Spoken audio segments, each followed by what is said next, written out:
Nilabas na ang official schedule ng mga teams para sa NBA 2027 season. Parang maagang nilagay nila ngayon, pero ito yung mga notable games or notable teams na merong mga schedule na abangan for next season. Ang Miami meron 25 national TV coverage game. Ang unang kalabang kasi ng Miami ay Minnesota na pumunta pa ng Pinas si Anthony Edwards para i-recruit yung Shopee version ni Luka, Steph at LeBron.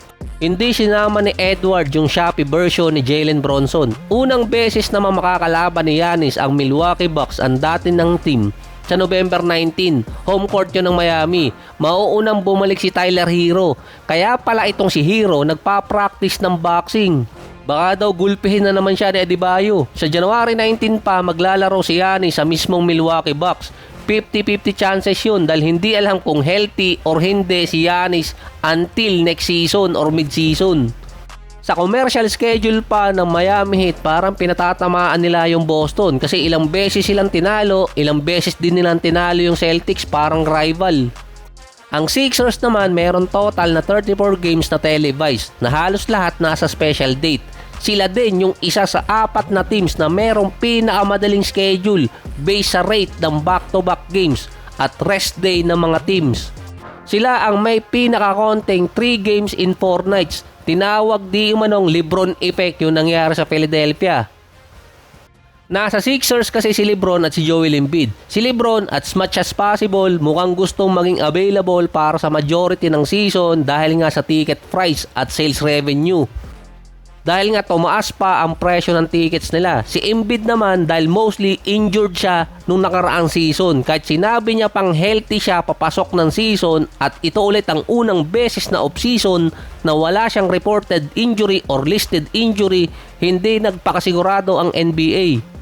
Tumaas kasi ang average price ng ticket ng Sixers mula $68 nung last season at ngayong 2027 or papasok ng 2027, $334 na ang average.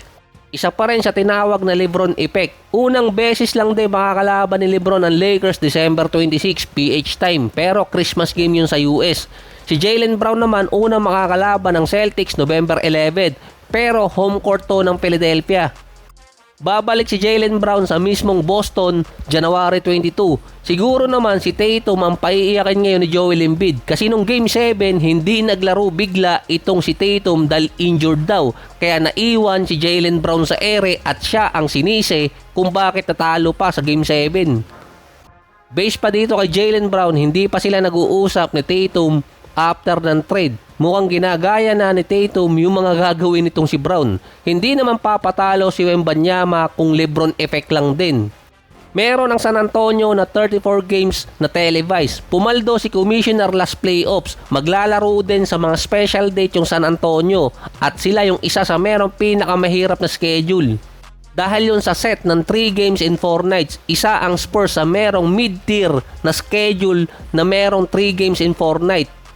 Mostly pa ng game nila na mahirap second part ng season na merong home and away setup na within 3 games in 4 nights. Sila ang ginawang headliner ngayon ng West. Unang beses na makakatapat din ng San Antonio ang Knicks sa Pasko. Ilang beses din nilampaso ng Knicks ang San Antonio last season. Parang 2 beses lang atang nanalo ang San Antonio kontra Knicks.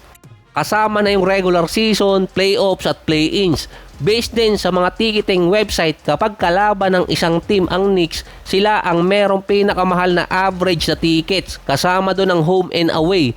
Nasa $240 to $250 ang average. Ang Lakers naman kahit na wala si LeBron, meron pa rin silang 34 games na televised. Sila ang team na merong longest road trip na merong 7 games mula January 28 to February 8, 2027.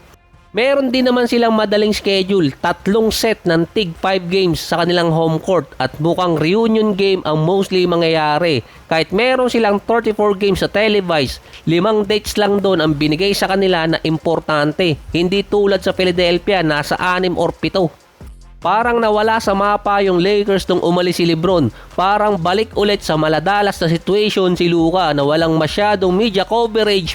At mula din ang lumipat si LeBron, hindi na ganong nako-cover ang LA. Parang mas papabor din naman kay Luka dahil sanay siya sa ganong market. Lalo na ngayon, ang daming personal issue kay Luka. Hindi lang yung timbang niya ang binabantayan, kundi yung personal life niya.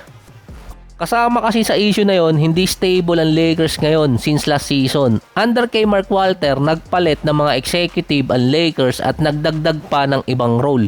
Si Redick at si Pelinka halos sabay ang kanilang contract. Nag-extend pa si Redick nun. Pero ngayon, dinidikit si Chris Paul bilang isa sa pwedeng ilagay na executive or pwedeng ilagay bilang coach dahil dikit siya kay Bob Iger, ang bagong may-ari. Pwede pa di umanong mag-cost na si Luka hindi pumirma ng another contract next year dahil since dumating siya sa LA, paiba-iba yung management. At pwede pang mag-cost na umalis si Luka sa Lakers. Ang OKC naman ang isa siguro sa may pinakamahirap na opening week schedule. Sila pa rin naman yung top team dahil kalaban nila yung San Antonio, Nuggets, tapos Clippers, Suns, Mavericks, after nun, Houston, tapos dalawang sunod sa Cavaliers. Sa first 8 games, 6 na games doon kalaban nila contender kung isasama ang Clippers at kung babalik si King Kawhi. So far sa schedule pa, 3 beses muna ngayon na makakalaban ng Thunder ang San Antonio. Hindi tulad last year na parang nasa 5. Hindi pa kasi kagrupo ngayon ng Thunder ang Spurs pagdating sa NBA Cup. Pero pwede pang mag-iba yan.